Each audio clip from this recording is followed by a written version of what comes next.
বসো। অভিনব চেয়ারে বসার সাথে সাথেই খুব জোরে একটা অ্যালার্ম বাজতে শুরু করলো।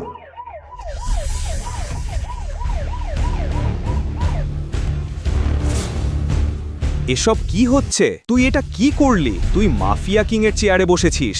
তুই তো এবার শেষ। ওই বিশেষ চেয়ারটা ছিল মাফিয়া কিং গ্যাংয়ের লিডার আকরামের, আর ওই চেয়ারে আকরাম ছাড়া অন্য কারোর বসার অনুমতি ছিল না। কোন মায়ের বেটার এত সাহস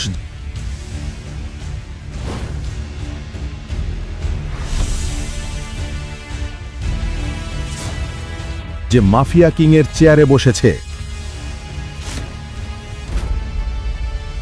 স্যুট বুট পরা, হাতে দামি সিগার নিয়ে স্বয়ং আকরাম এসে হাজির হলো। অ্যালার্ম শুনে সে বুঝেছিল কেউ মাফিয়া কিংয়ের চেয়ারে বসার সাহস দেখিয়েছে। তুই কে? তোকে এখন আকরামের রাগ থেকে কে বাঁচাবে? স্যার, আমাকে মাফ করে দিন। আমি এই চেয়ারটার ব্যাপারে কিছুই জানতাম না। অভিনব যখন আকরামের সামনে ক্ষমা চাইছিল, তখন আকরামের চোখ আটকে গেল অভিনবের হাতের আংটায়। আংটিটার ওপর একটা বাঘ খোদাই করা ছিল। আংটিটা দেখে আকরামের মুখের ভাব হঠাৎ পাল্টে গেল। রাগের জায়গায় চোখে মুখে ভয় ফুটে উঠল।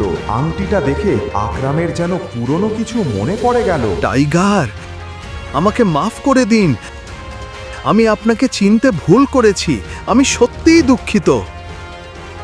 আরে আকরাম কাকা, আপনি এই ভিখারিটার সামনে হাত জোড় করছেন কেন? তুই ওকে ভিখারি বললি? ছোট লোক কোথাকার। এই চেয়ার ওর, এই সাম্রাজ্য ওর। ওই আমাদের মাফিয়া কিং গ্যাংয়ের আসল মালিক, আমাদের টাইগার। ওই আসল টাইগার। হে ভগবান! কেন আকরামের মতো একজন ভয়ঙ্কর ডন অভিনবের সামনে মাথা নত করল? কেনই বা সে অভিনবকে টাইগার বলে ডাকলো?